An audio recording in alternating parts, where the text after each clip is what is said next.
Conocí paisajes súper bonitos, me di cuenta de lo maravilloso que es ser latinoamericano, como que hay otra parte de mi identidad. Y a mí me gusta, ahora que soy migrante, me gusta mucho nombrarme como sudaca. Y en esa reapropiación de que antes fue un insulto, pero ahora es una reivindicación de esta historia tan terrible en que han tenido que pasar las naciones latinoamericanas, la propio y la veo. Bolivia fue un sueño, los paisajes más increíbles que he visto en mi vida han sido en Bolivia, el Titicaca, Uyuni, Cochabamba, eso fue como el desierto de Eduardo Baró al sur. Después entramos a Argentina y para mí eso fue un estalle porque la idea que yo tenía de Argentina era muy de esta ciudad muy europea que es Buenos Aires, pero conocer el norte de Argentina, Tucumán, San Juan, que es una Argentina indígena, ay, para mí fue como, Dios mío, porque el mundo es tan grande y yo no sabía esto, o sea, eso fue maravilloso.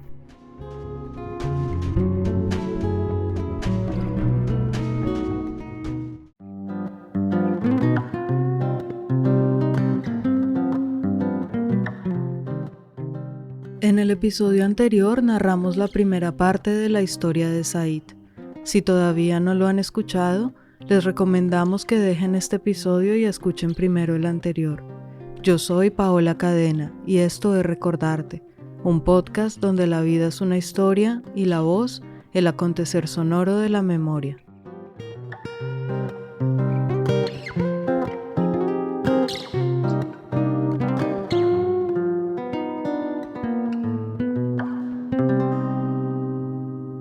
Durante esos años en la universidad, Said tuvo otra experiencia que lo marcó muchísimo: salir del país por primera vez.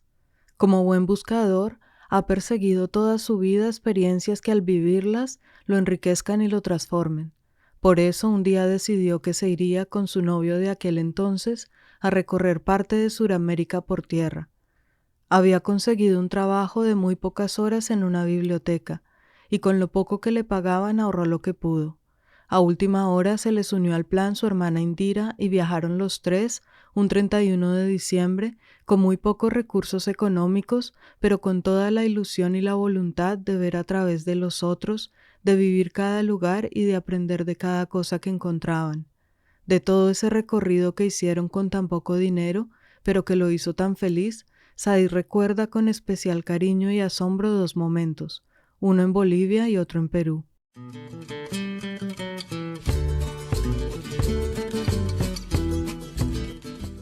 Me impactó mucho cuando llegamos a Bolivia y particularmente cuando llegamos al Alto, una ciudad que se llama El Alto. Y es súper pobre, pero ver cómo las mujeres, las cholas, que son esas mujeres que usan estas faldas y tienen sus sombritos, bombillas creo que se llaman, y sus trenzas, y ver que todos los letreros de la ciudad estaban en dos lenguas y que una de esas lenguas no era inglés, sino que era quechua o aymara. ¡Ah! Y todas las personas al cotidiano hablaban en una lengua que yo no entendía un trasero, pero que era una lengua indígena viva. Y ver, o más bien como intentar entender que lo que nosotros llamamos pobreza no es lo que ellos entienden por pobreza. Hay unas comprensiones muy distintas. Eso para mí fue como muy de nuevo en esta idea de el mundo de uno es así de chiquito, pero esas experiencias lo expanden un montón. En Perú, por supuesto que querían ir a Machu Picchu, pero obviamente no tenían cómo pagar el tren de pasajeros que lleva a los turistas hasta la montaña y les evita el recorrido larguísimo y extenuante que implica hacerlo a pie, así que su travesía fue larga y aventurera.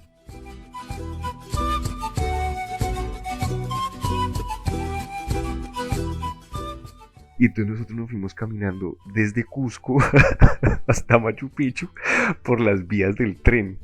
Fue un viaje de 2 días, caminar por las vías del tren es la peor idea que a uno se le puede ocurrir. A mi hermana se le destrozaron los zapatos y nos tocaba volvernos a pie por las vías del tren. Entonces cuando pasaba el tren uno tenía que ponerse contra la pared y el tren pasaba así, al frente de la cara de uno. Pero acampamos en ruinas, porque claro, por esa vía hay momentos en que uno se puede meter por unos senderos y hay ruinas arqueológicas llenas de serpientes. Nadie nos había dicho eso porque nosotros estábamos muy naif en ese momento de la vida, pero nos montábamos en nuestra carpa y yo decía, estoy durmiendo al lado de un lugar donde otras personas hicieron de esto algo. Fue un templo, fue una casa, fue un granero, lo que sea. Era como sentirse conectado de alguna forma con un pasado muy remoto, y esa posibilidad lo maravillaba.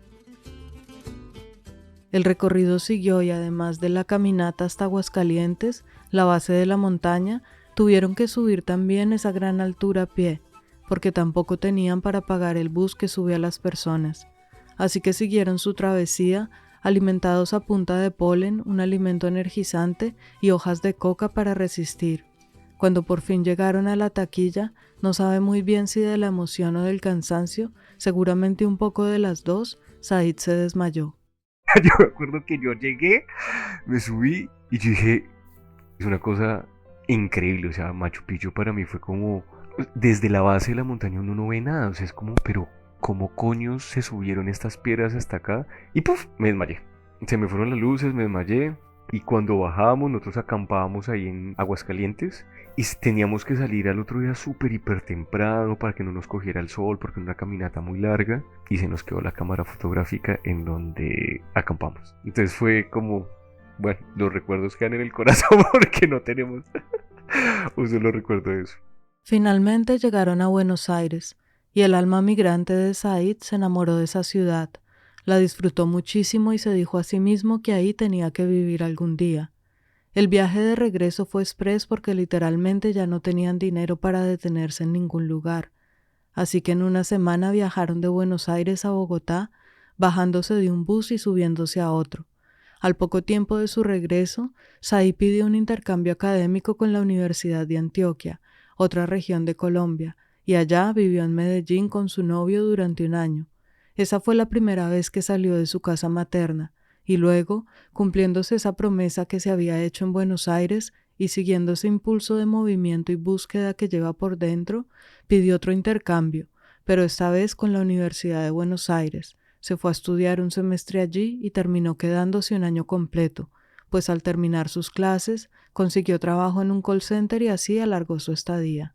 Una experiencia increíble, el conocer gente, el conocer israelitas, el conocer holandés, y cada vez que conocí a alguien, y qué comen en tu país, y qué hacen allá, y cómo son. Claro, tenía esta cosa de verdad, la posibilidad de que a través de un otro que vive en otra esquina del mundo, me pueda dar un poquito de idea de cómo es esa esquina del mundo, me anima a seguir haciéndolo, como que me gusta un montón, me gusta mucho, mucho, mucho. Por un momento pensó en quedarse más tiempo, pero al pensarlo con más detenimiento, decidió que debía primero volver a Bogotá, terminar su tesis y graduarse como psicólogo. Lograr completar ese proceso era también cumplirse a sí mismo y darse una herramienta que después le serviría para seguir haciendo eso que tanto ama, explorar el mundo y los seres humanos. He intentado ser una persona como responsable, digamos, entre comillas, como consecuente, como, bueno, quiero esto, pero necesito hacer cierto tipo de cosas para obtenerlo. Entonces creo que también me dejó esa idea de que las cosas me las tengo que ganar yo con mi esfuerzo, porque fue también un gran esfuerzo, y que no es una carga, como esa sensación de que no es una carga porque lo que vas a obtener de esto es maravilloso. Terminó su carrera con un énfasis en psicología comunitaria y consiguió un primer trabajo como acompañante de niños y niñas víctimas del conflicto armado reciente. Esta experiencia fue muy importante para Said por dos motivos especialmente. Pues para mí fue la sensibilización de "Oh, aquí hay mucho que hacer". Pero como ya había salido de ese lugar mesiánico de como psicólogo voy a salvar el mundo y había entrado más como cómo se acompaña y de qué maneras en realidad se construye con el otro, fue una experiencia muy potenciadora por eso, pero también porque a partir de lo que había pasado con mis sobrinas, nosotros no tenemos hijos en la casa, yo no tengo sobrinos ni sobrinas, aparte de ellas dos que murieron, yo quedé con la sensación de verdad de la infancia me llama un montón y la paternidad. Y para mí la paternidad ha sido un tema muy complejo en mi vida, porque como hombre homosexual, pues el pensarse el ejercicio de la paternidad siempre ha sido como una gran pregunta. En un trabajo en duplas, desde experiencias creativas y artísticas con los niños, entablaban espacios conversacionales que permitían el acompañamiento. Entre todos los niños había uno que venía del Pacífico colombiano, y su relación con el espacio en Bogotá estaba siendo muy difícil para él. Se sentía encerrado, amarrado, sin la libertad que tenía antes para andar de un lado a otro y compartir con la comunidad. Así que este niño se pasaba los días montándose en uno y otro alimentador, los buses que atienden las zonas cercanas a Transmilenio y que son gratis. Y cuando llegaba al espacio de acompañamiento, le costaba mucho quedarse quieto y hacer los ejercicios que le proponían. Said notó la dificultad y empezó a escucharlo con más atención, a acercarse a él como pudo. Y un día él me dice como, Said, me gustaría tanto que tú fueras mi papá. No, él me dice eso y a mí se me rompió algo por dentro. Fue como, porque claro, en mis propias preguntas sobre la paternidad y en además lo que yo descubría de la maravilla de crecer al lado de esos niños, como crecer mutuamente, eh, fue como, me encantaría ser tu papá, o sea, pero también en lugar de yo no soy tu papá, yo soy tu amigo. Y mientras yo esté aquí, voy a acompañarte como tu amigo. Entonces cuando este niño me dice esto, pues claro, para mí es como este revoltijo de verdad. Necesito vivir la experiencia del paternaje. O sea, hay algo en mí que lo necesita. Cosa que no pasa. Y no sé si vaya a pasar. En este momento no sabe si la experiencia de ser padre se dará algún día para él, pero sí está seguro de que todo eso que compartió y vivió con esos niños fue algo que lo transformó y lo hizo crecer muchísimo, no solo por el encontrarse de frente con su deseo profundo de ser padre, sino también porque lo llevó a cuestionarse aún más sobre ese rol de la masculinidad que hemos construido en nuestras sociedades. Uno de hombre es un potencial abusador sexual en el imaginario de nuestras comunidades y o sea, un hombre que está con niños, visto por otra gente, ese tipo fijo abusa de esos niños. Entonces, cuando esas narrativas llegaron, eso me chocó un montón. Me chocó un montón, no solamente porque me pudieran ver así, sino de ver de verdad la masculinidad, el daño que ha hecho. Ese tipo de masculinidad y el tipo de hombre que nos socializan en nuestras comunidades, un hombre violentado que violenta, un hombre incomprendido que no comprende y que pues no naturalmente, pero que lleva y empuja mucho a que se terminen construyendo esas narrativas de ese tipo de masculinidades violentadoras. Entonces, yo que durante mi vida he tenido, o sí he tenido, como la pregunta de mi masculinidad, cómo la construyo, desde dónde la construyo, pues entender eso como de, claro, yo tengo que tener mucho cuidado para no, porque las mamás nos dejaban ahí a sus hijos mientras estaban haciendo todas los trámites en la unidad de víctimas, pues muchas veces es, y usted es usted, este hombre es el que va a estar acá. Yo sí, pero mi compañera está tal vez haciendo otra cosa, y muchas mamás diciendo, yo vuelvo ahorita, por el miedo y por la protección apenas pensable, ¿no? Luego de esta experiencia, entró a trabajar en el Ministerio de Salud y Protección Social en Colombia, en el Grupo de Atención y Reparación a Víctimas, con la función de escribir unos lineamientos técnicos para los profesionales de atención psicosocial que atienden desaparición forzada en Colombia. Allí trabajó durante 3 años, de los cuales la primera parte fue en este ejercicio más de índole teórico-académico, pero que luego tuvo una etapa de validación, donde empezó a ser parte del equipo que acompañaba una labor llamada entregas dignas de cuerpos óseos a familiares de víctimas de desaparición forzada. Esto lo que significaba es que después de un promedio de 15 años o más, Cuando se daba el hallazgo de un cuerpo y se comprobaba su origen, se hacía entrega a los familiares de esos restos óseos de su ser querido. Yo acompañé diligencias de entrega donde lo que se entregaba era una vértebra. Y era todo lo que se le entregaba a familiar después de 25 años de desaparición. Y nuestro trabajo era acompañar qué significaba eso para las familias en un espacio de 4 días. Esa experiencia, además de dura y muy compleja, fue para Said un espacio de crecimiento, como profesional y como ser humano también. Esa experiencia fue muy significativa, muy significativa. Creo que el acompañante psicosocial que yo soy en este momento lo soy gracias a esa experiencia, porque eran experiencias emocionalmente muy complejas, muy complejas.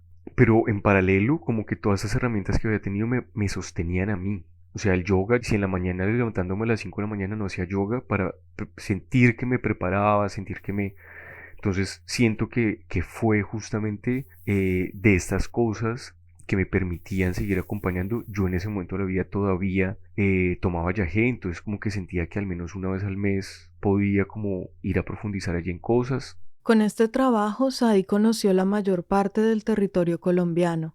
De sus semanas, estaba 4 días viajando y 3 días en Bogotá. Luego de esto, siguió trabajando en el mismo campo, pero como consultor, y especialmente en la labor de formación de otros psicólogos que iban a estar en contacto directo con víctimas del conflicto armado. Ahí es un escenario como súper nutritivo porque es encontrar la gente que va a estar de verdad allá poniéndole la cara al sufrimiento y qué es lo que realmente se puede como hacer con ello. Es ahí donde me puedo cuestionar un montón de cosas, porque una cosa es lo que la teoría dice y otra cosa es lo que la realidad te demanda. Claro, la literatura dice que no sé qué, que tenemos que tomar cierto tipo de distancias emocionales, pero dile esto a alguien que comparte durante 2 meses y medio con una familia en situaciones de pobreza sistémica, que al final te dice, gracias por escucharme, usted ha sido una bendición de Dios. ¿Cómo le vas a decir, no, mire, aquí no me den un abrazo porque un abrazo termina siendo súper reparador? Y es que él mismo estuvo en una situación así, donde por un instante la única respuesta posible ante el dolor del otro fue un abrazo, ese encuentro físico, humano y empático, no entre un terapeuta y un consultante, sino entre dos seres humanos. Él iba a hacer la entrega de restos óseos a una señora de 72 años que estaba completamente sola. Su hijo había desaparecido hacía 17 años, y luego de una conversación en que Said le hizo varias preguntas sobre su cotidianidad para comenzar a establecer el lazo de la conversación, un comentario de ella lo dejó todo en silencio. Al final de ese día me dice, usted se parece tanto a mi hijo. ¿Qué protocolo? Un abrazo de... ¿No? O sea, eso no se media por... Eso se media es por... Es otro humano que encuentra la posibilidad de ver el reflejo de alguien que extraña profundamente, profundamente. Entonces, también sí terminó siendo un espacio como de la complejidad del humano, donde de verdad, en la idea de, en esta idea de lo profesional, del psicólogo distanciado, que hay ciertas distancias que son necesarias, pero que sobre todo es un encuentro de dos seres humanos. Y que además particularmente en lo que tiene que ver con el sufrimiento de dos seres humanos que han sufrido desde lugares distintos, pero que se pueden conectar desde el lugar de la empatía de, mira, no, o sea, no he pasado ni por el 5% de las cosas que has pasado, pero aquí estoy. Una última experiencia muy importante en ese trabajo con el Ministerio de Salud fue el acompañamiento que hizo a la familia de uno de los desaparecidos del Palacio de Justicia.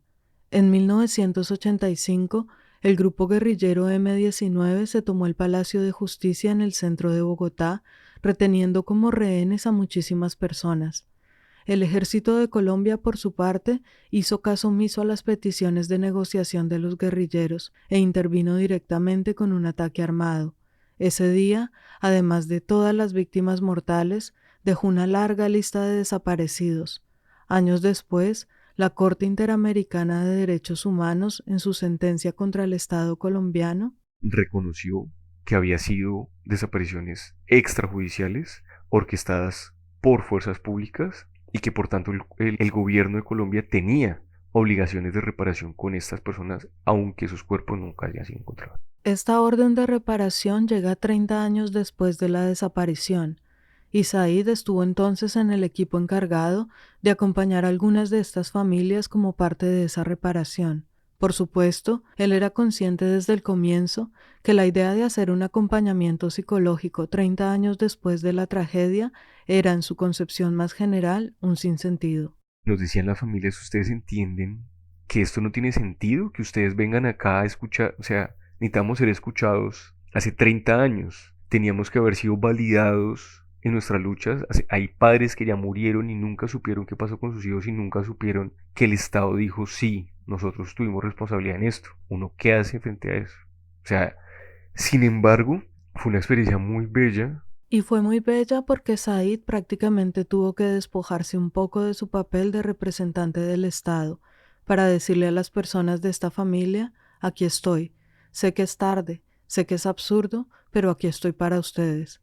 Él simplemente ofreció su escucha durante ese proceso de un año completo, tratando de ayudarles a procesar sus circunstancias presentes y cómo esas circunstancias habían sido atravesadas, sino muchas veces provocadas por la desaparición de su familiar. Entonces con esta familia, pues es no solamente esta pérdida ambigua de este familiar, sino que hay una pérdida ambigua de los familiares que terminan abanderando la búsqueda y que su vida y el sentido de su vida se convierte en encontrar al familiar. Y dejan de hacer su vida por durante muchos años, estar buscando por sus propios medios, estar en procesos judiciales, estar en excavaciones que no, fosas comunes donde no se termina encontrando familia. O sea, años de los años, lo que hace que el rol de esa persona tenga que asumir lo otro, lo que hace que esa persona tenga que dejar de hacer cierto tipo de cosas para asumir este rol, hay una transformación del sistema familiar muy grande. Entonces, claro, los efectos que tiene eso a largo plazo son muchos.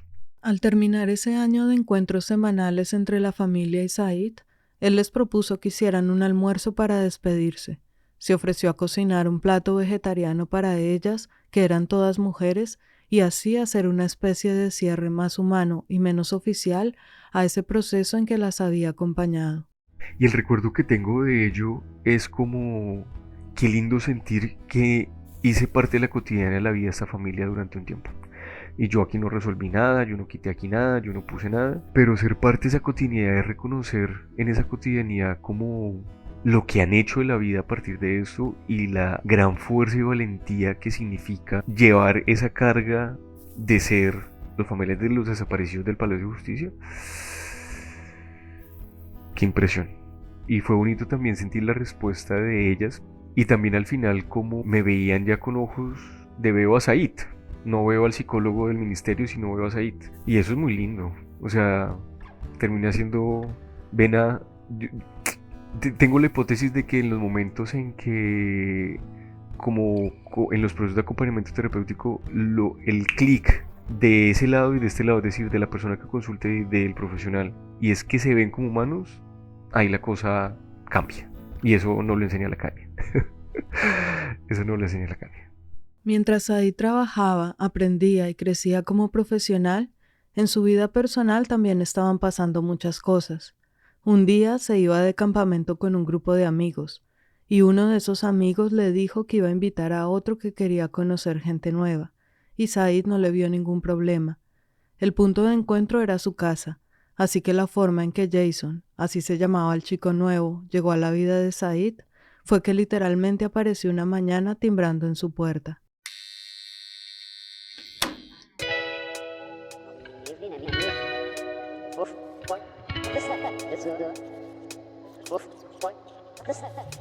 Let's suppose that you were able every night to dream any dream you wanted to dream. Le abrió, lo saludó y todo muy normal. Salieron a tomar el bus, llegaron al lugar del campamento y Said lo primero que notó es que parecía ser un hombre con un espíritu muy guerrero, muy valiente. Él viene de una familia campesina, él cultivó la tierra, él estudió en escuela de vereda, sus recuerdos más bellos tienen que ver con el estar pescando con su padre en el río. Entonces, digamos, él es un hombre que está muy acostumbrado a un montón de cosas que no muchos estamos acostumbrados en la ciudad. Jason estudió biología y para terminar su carrera tenía que pasar la temporada de vacaciones trabajando en el campo con su familia para luego regresar a la universidad. En ese campamento, cuando se perdieron, quien logró ubicarse fue él. Cuando empezó a hacer frío y necesitaron fuego, quien lo prendió fue él. Y todos esos detalles comenzaron a llamar la atención de Said. Luego tuvieron oportunidad de hablar, y hablaron mucho. La conversación fluyó sin ningún reparo. Así que al regresar a Bogotá, un lunes festivo, Said le pasó su contacto, porque genuinamente tenía ganas de seguir hablando con él. En medio de esa semana yo lo seguía pensando, yo lo llamé y le dije, oiga, ¿quiere irse a tomar algo conmigo? Fuimos a tomar algo un miércoles. Esa noche él me acompañó a recoger algo, fuimos a una panadería que me gusta mucho en Bogotá que se llama Ácimos y luego le dije, vamos a cine, pero no encontramos cine. Entonces le dije, pues vamos a mi casa y vemos la película. Y la película fue muy mala, no le gustó. Y se hizo muy tarde y él se quedó y no pasó nada, pero nos quedamos como toda la noche. Y al otro día yo como que compartimos otra vez. Y el sábado le dije, ay, ¿usted quiere ser mi novio? De esa manera empezó una relación que hoy lleva 10 años. La casa de Said quedaba muy cerca del trabajo de Jason, así que por comodidad empezó a quedarse cada vez más seguido con él y a hacerse más evidente esa cotidianidad que se estaba construyendo entre ellos dos. Así que al año de estar en esa dinámica, decidieron oficialmente vivir juntos, primero en el lugar donde vivía Said y luego en un apartamento que rentaron los dos, y después en uno que compraron también entre los dos. El tiempo pasó, la relación se fue consolidando cada vez más y un día, en el cumpleaños de Said, fueron los dos a montar parapente con su familia.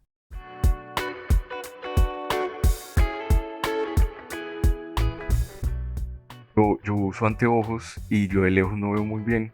Entonces en el parapente uno se monta con un instructor atrás.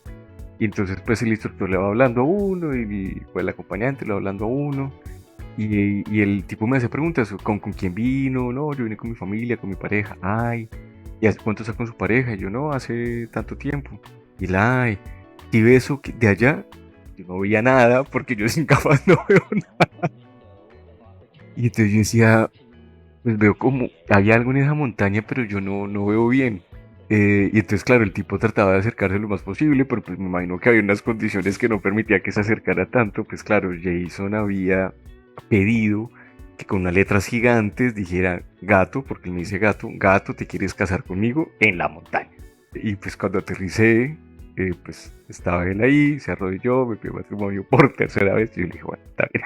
Después de haberle dicho 2 veces que no, Said esta vez aceptó. Y es que las 2 veces anteriores no le había dicho que no porque no quisiera compartir una vida con él, sino precisamente porque sentía que ya lo estaban haciendo y que la formalidad del matrimonio no era una necesidad para él. Sin embargo, luego entendió que para su pareja sí era algo importante. Se casaron en una ceremonia muy bella y muy íntima, con unas 25 personas que eran las más cercanas e importantes para los dos. Yo recuerdo que fue muy interesante porque cada uno hizo sus votos por aparte y cuando los dijimos comenzamos con el mismo recuerdo y fue el campamento donde nos conocimos. Entonces eso fue precioso y diciéndonos como yo no te prometo que te va a armar toda la vida, yo no te prometo que va a estar contigo el resto de la eternidad, pero te prometo que va a ser mi mejor esfuerzo. Entonces digamos como que fue le dio mucho sentido a esa experiencia o a esa experiencia que ha sido vivir mi vida ya una década completa.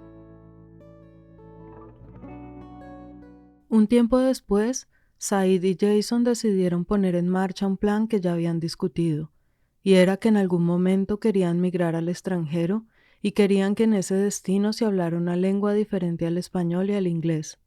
Buscando opciones, a Jason le salió la oportunidad de iniciar un doctorado en Canadá, en la provincia de Quebec, donde la lengua oficial es el francés.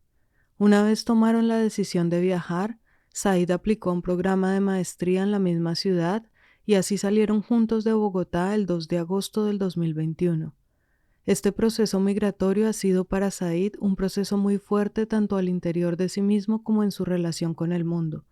Y muy curiosamente, justo unos pocos meses antes de emigrar, los consultantes que empezaron a buscarlo como terapeuta eran migrantes hispanos que estaban en países donde no se hablaba el español. Antes de mi migración yo comencé a trabajar con personas migrantes y estando aquí como migrante, pues fue una vaina impresionante porque fue generar algo que he comenzado a nombrar como esa empatía no forzada de verdad te entiendo por lo que estás pasando. Porque para mí el proceso migratorio fue realmente un apretón de tuercas muy fuerte. El proceso de adaptación fue difícil por varios motivos, pero principalmente por dos. Uno, la llegada del invierno y lo que eso implica en un lugar como Canadá, y otro, la dificultad de comunicación en una lengua que usaba por primera vez en un contexto real. Al llegar allá, vivió la maravilla del cambio estacional, el paso por el otoño y esos árboles coloridos, pero luego empezó el frío, y con el frío una oscuridad cada vez más larga. Porque yo soy una persona muy diurna, me gusta levantarme temprano, hacer yoga, y como que he tenido esos ritmos durante muchos años, y en un momento dado me comencé a dar cuenta que abría los ojos y eran las 5 de la mañana y me sentía muy cansado, y eran las 7 de la mañana y todavía no había amanecido, y era el mediodía y estaba fatigado, o sea, no tenía energía. Said comenzó a desarrollar síntomas de lo que se conoce como trastorno depresivo estacional, que es básicamente un cambio que sufre el cuerpo en su bioquímica por deficiencia de la vitamina D, cuando no tenemos suficiente exposición a la luz solar. Lloraba por cualquier cosa. Yo no he tenido nunca problemas para llorar, a mí me gusta llorar, pero este llanto es agotador, me costaba hacer las actividades diarias, estaba todo el día cansado, estaba desmotivado. Terminó su contacto con la Organización Internacional para las Inmigraciones, para quienes había seguido trabajando remotamente durante los primeros meses en Canadá, y al no sentirse todavía muy seguro en su uso del francés, intentó buscar un trabajo temporal que no le demandara mucho en ese sentido. Decidió entonces que una buena opción era el cuidado de adultos mayores en una casa de retiro, pero pronto se dio cuenta de que no había sido la mejor decisión. No les entendía nada a esos señores, no les entendía absolutamente nada, porque el registro del lenguaje de ellos eran personas de más de 70 años, entonces claro, hablaban un francés diferente, era desesperante. Y además el horario donde trabajaba era como entre las 2:30 hasta las 11 de la noche y de nuevo yo soy una persona diurna. Entonces, o sea, se juntaron, como diría mi madre, el hambre con las ganas de comer. Ese estado emocional y físico de agotamiento y desgano también comenzó a incidir en otros aspectos de su vida. Un cambio contextual muy abrupto que me hacía sentir completamente inadecuado. Yo comencé a explorar la falta de confianza en mí. No confiaba en que pudiera hablar bien, no confiaba en que iba a lograr tener un buen trabajo, no confiaba que iba a hacer las cosas de la universidad. Comencé a desconfiar mucho de mí y me sentí muy frágil. Ellos venían con la idea tal vez muy romantizada de hacer amigos canadienses para con eso integrarse a la cultura y desarrollar más rápido la lengua, pero no pasó mucho tiempo para que se dieran cuenta de que eso no iba a ser tan fácil. Aunque no han tenido ninguna mala experiencia con las personas de allá, y al contrario, han sido muy amables, entablar relaciones cercanas es otra cosa. Por eso, solo hasta que conocieron a una mujer colombiana llamada Catalina en un curso de francés que paga el gobierno para los inmigrantes, las cosas cambiaron. Se hicieron muy amigos y ella les abrió las puertas a una comunidad de latinoamericanos que se ha convertido en su propia tribu. Es una mujer que nos sostuvo un montón. Realmente rápidamente nos abrió las puertas no solamente de su casa, sino de su corazón. Y ahora como que el grupo de amigos es mexicanos, venezolanos, argentinos, colombianos. Y esta intimidad de poderme sentir con ganas de reírme en español es una cosa que realmente fue muy significativa en ese proceso migratorio. Y con esa comunidad regresó también algo que Said extrañaba muchísimo. Y me hacía un montón de falta el abrazo, o sea, yo te conozco hoy y la próxima vez que nos veamos es seguro que te vas a saludar de abrazo, es seguro. Y eso aquí no sucede, no pasa, no pasa. Esos procesos de enfrentar los síntomas de una depresión, las inseguridades que vienen con el cambio de contexto y de lengua, y la soledad inicial de no lograr conectar con una comunidad, no fueron los únicos desafíos y experiencias que ha traído para Said esta etapa de su vida. También su relación de pareja está atravesando transformaciones que le han pedido replantearse muchas cosas y que han demandado mucho emocionalmente. En realidad fue como una pregunta que nos hicimos entre nosotros, desde experiencias muy particulares a lo largo de esos 10 años, en donde uno dice, pero bueno, es decir, claro, yo te amo profundamente, disfruto mucho el tiempo contigo, pero eso significa que mi deseo se restringe a ti y que todo está enmarcado en lo que tú me das. Y que si eso no es así, significa que no eres suficiente o que yo estoy haciendo algo mal. Y como haciéndose esas preguntas y diciendo, digamos, podríamos vincularnos erótica o emocionalmente con otras personas y al plantearse como una pregunta, dijimos, explorémoslo y miremos cómo eso efectivamente puede ser o no puede ser.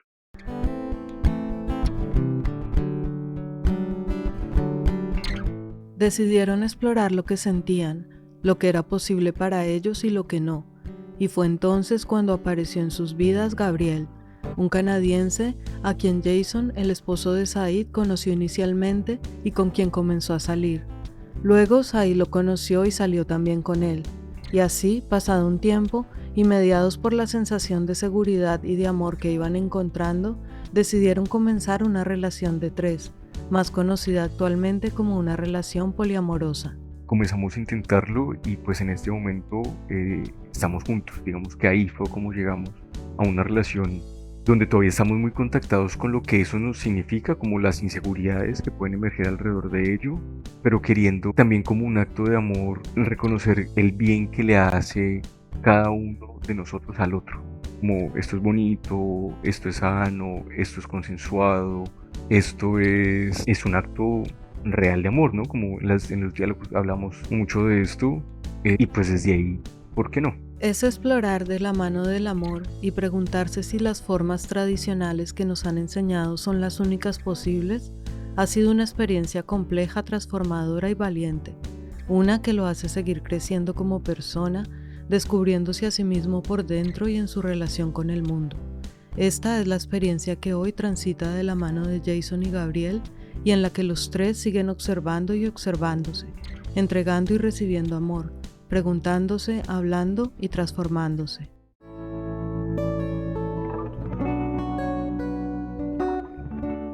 Ya lo dije antes, Said es un buscador y su vida ha sido un poco una búsqueda por vivir y comprender lo humano y también por vivir y comprender lo espiritual. En los dos planos se ha movido con soltura y curiosidad, con los brazos abiertos a la vida, y por eso no pude terminar la entrevista sin preguntarle antes qué significa para él la espiritualidad, cómo hace parte de su vida y cómo se ha contactado con ella a través de todas estas experiencias que ha tenido y que ha buscado. La espiritualidad se siente, pero también se practica. Estar contactado conmigo y en ese estar contactado conmigo hacerme preguntas que no me haría de otra manera. Digamos, yo digo que la espiritualidad es una cosa muy personal y por eso no la relaciono con una práctica religiosa, porque es estar muy contactado conmigo y en ese estar en el mundo siendo yo. Digamos que es mi experiencia sabiendo que hay otro tipo de cosas que también son posibles, pero que en la racionalidad no las podemos ni siquiera nombrar. No practica ninguna religión en particular, ni quiere ponerle un nombre específico a eso que presiente más allá de sí mismo o que ha sentido como fuente y unidad durante muchas experiencias trascendentes. La forma más cómoda con la que yo me siento hablando de la espiritualidad en términos de algo que va más allá es el gran misterio o el gran espíritu. No porque no crea que Dios o algún nombre particular que no sea, sino porque siento que es el que menos me ata tener que pensármelo de una manera en particular. No busca ni se alimenta de ninguna certeza, pero cree en la posibilidad de que esta vida que conocemos sea un momento en la experiencia de algo mucho más grande, algo que transita, migra y aprende más allá de los límites que desde aquí logramos experimentar. En realidad no me interesa tener certeza de conocer la divinidad, sino de reconocerme en mi propia experiencia de vida, en la singularidad que es experiencia de vida. Si bien yo creo que es posible la reencarnación como un proceso tal vez connatural de algo que también creo que es posible, que es el alma, como una esencia que migra y que a través de cada una de las experiencias humanas se reconoce a sí misma en esto que es la carne y en esto que es el mundo, pero que realmente lo que tal vez puede ser como hipótesis, lo que le permite es un reconocimiento de otra entidad mucho más grande que es y de la que viene. Y para Said, la principal herramienta, aunque no la única, en esa práctica tan suya de la espiritualidad ha sido el yoga, la manera en la que logra traer al momento, a la carne, a la experiencia de la hora, la conciencia de que estamos vivos y de que todo cuanto sucede por ese simple hecho es en sí mismo un milagro.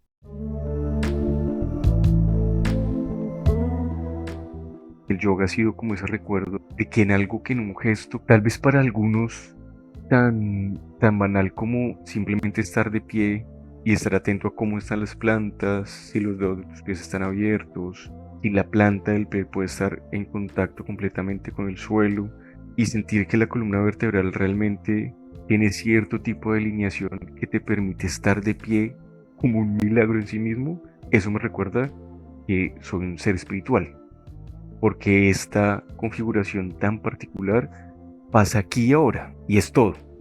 Pero en sí mismo, eso puede ser la potencialidad de que muchas otras cosas pasen. Claro, me puedo poner la punta del dedo gordo en la nariz, y eso me habla de que soy flexible, pero eso no me habla de otra cosa si en ello tal vez no estoy presente para observar qué me pasa mientras lo hago. Y que eso es lo que me permite el yoga. Y su práctica de la psicología no es ajena a la forma en que él mismo se relaciona con el mundo, con su cuerpo y con lo espiritual. Claro, está la ciencia, la teoría, todo lo que profesional y académicamente lo ha formado y que pone en práctica, pero también entran ahí el ser humano que es y las herramientas que su propia experiencia le ha dado para ayudar a otros. Eso es lo que descubrí que en el encuentro terapéutico puede ser tan potente. ¿Qué te está pasando mientras estás sintiendo y escuchándote diciendo eso? Y ahí siento que hay, digamos, acá mis demás colegas psicólogos ya me mandan la loguera, pero ahí siento que hay un gran acto espiritual, porque esa singularidad solamente la puedes vivir tú. Nadie más puede dar cuenta de ello. Nadie más. Y en el momento en que somos conscientes de que esa singularidad es palpable en esta carne y con esta emoción, tiene un sentido único, que no puede ser igual al de otra persona.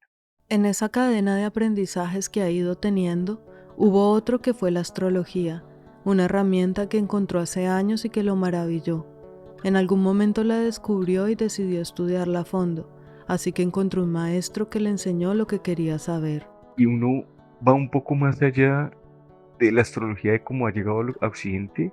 Eso es un conocimiento que no se construyó, o sea, no fue alguien que dijo, no, eso fue de gente viendo el cielo durante milenios, realmente durante milenios, o sea, y que la astrología que nosotros conocemos en Occidente es el producto de al menos la confluencia de 4 culturas que estuvieron viendo cosas similares y que en realidad lo que nosotros conocemos como la cultura griega hizo la sistematización de todo eso y que eso es lo que nosotros conocemos como la astrología occidental tropical, pero que eso es el resultado de exploraciones y de como de realmente de ponerse a estudiar de al menos 4 culturas de hace milenios. Aunque inicialmente intentó usarla como otra forma de ayudar a las personas en sus búsquedas personales, con el tiempo se dio cuenta de que esta no era la herramienta que más resonaba con él para esa labor.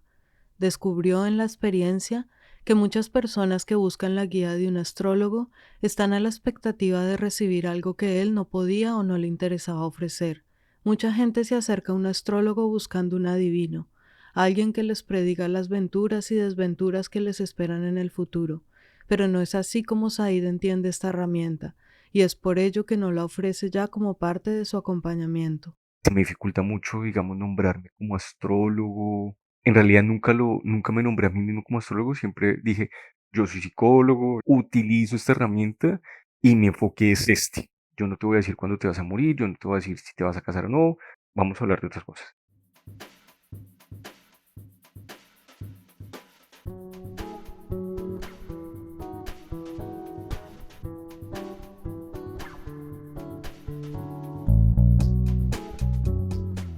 En este momento, Said está a punto de terminar su maestría y además de los encuentros terapéuticos que tiene individualmente con varias personas, está trabajando en procesos de acompañamiento a trabajadores migrantes latinoamericanos en el medio agrícola, especialmente con personas de Guatemala y México que no hablan francés ni inglés y que son vulnerables de sufrir violaciones de sus derechos en el campo. Un trabajo que le encanta y que le da una plataforma para seguir trabajando allí en lo que ama.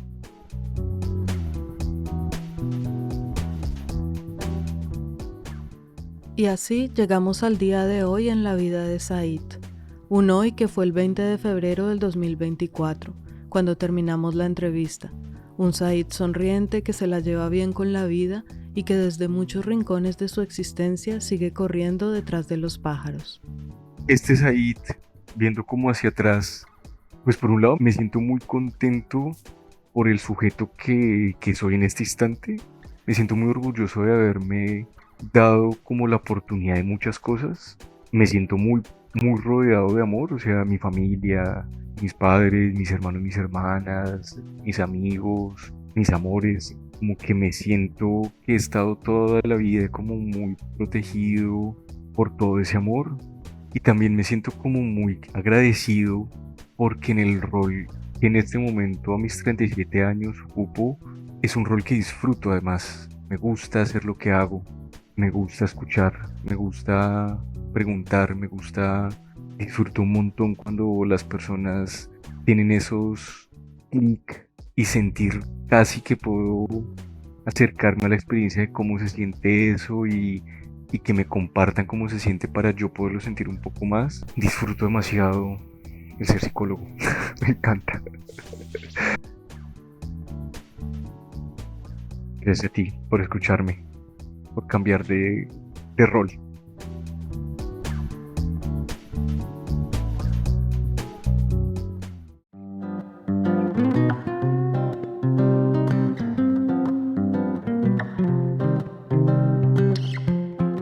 Gracias por escuchar otra historia de Recordarte. Esperamos que estén siempre ahí, tan maravillados como nosotros mismos, de descubrir la vida en tantas formas y con tantas voces. Yo soy Paola Cadena y estuve a cargo de la producción y el diseño sonoro de este episodio.